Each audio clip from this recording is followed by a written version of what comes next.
Aqui no consultório, eu escuto de forma recorrente alguns enlutados compartilharem a vontade de morrer após a perda do seu ente querido.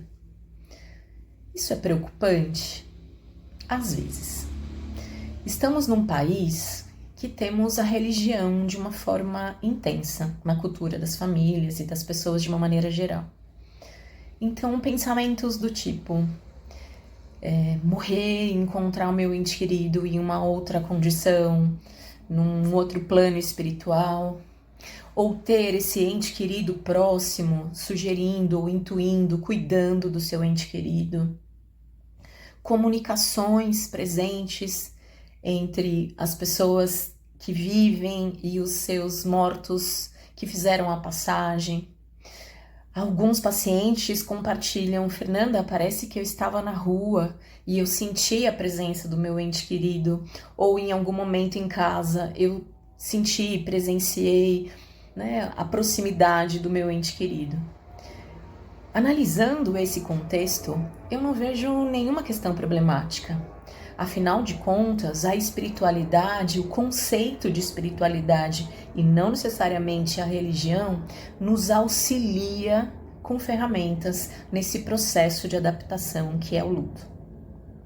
Entretanto, quando falamos e ouvimos de uma maneira mais expressa, mais incisiva, a sua vontade de morrer, a sua vontade de entrar em contato com seu ente querido, a vontade de dormir e não mais acordar, precisamos avaliar algumas perspectivas.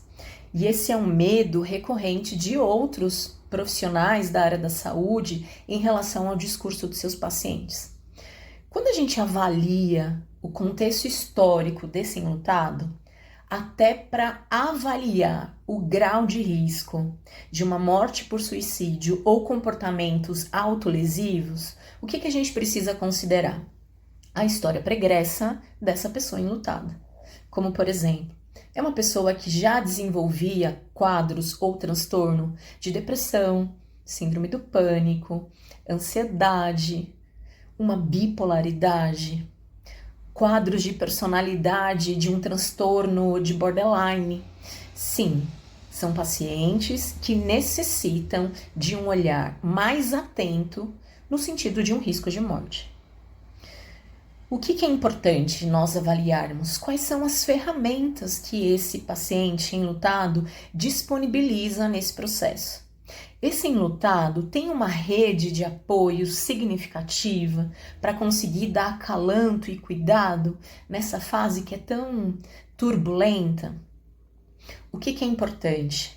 Nem todo o pensamento de se reencontrar com seu ente querido é sinônimo de um risco de morte por suicídio. Precisamos de cautela, precisamos de conhecimento, de informações. Nem todo enlutado que deseja a morte necessariamente está falando de um risco de suicídio. Eu acredito que é natural, até talvez em alguns momentos necessários, buscar esse reencontro, buscar alguma maneira continuar ainda essa relação. Mesmo que de uma forma concreta e racional, sentir e saber dessa interrupção do que é a morte. Eu sempre falo, na morte, ela é sempre absurda. Como assim? Como assim nunca mais eu vou ver o meu ente querido? Ouvir a voz, sentir o cheiro, sentir o abraço? Eu acredito que é natural e necessário essa adaptação do real para o simbólico, no sentido do imaginário. Afinal de contas, esse ser tão amado, com a morte, ele passa a viver somente nas memórias dos seus entes queridos. Eu sou a Fernanda Rezende, eu sou psicóloga clínica hospitalar, eu sou mestre em ciências do envelhecimento e eu sou especializada em lutos e perdas.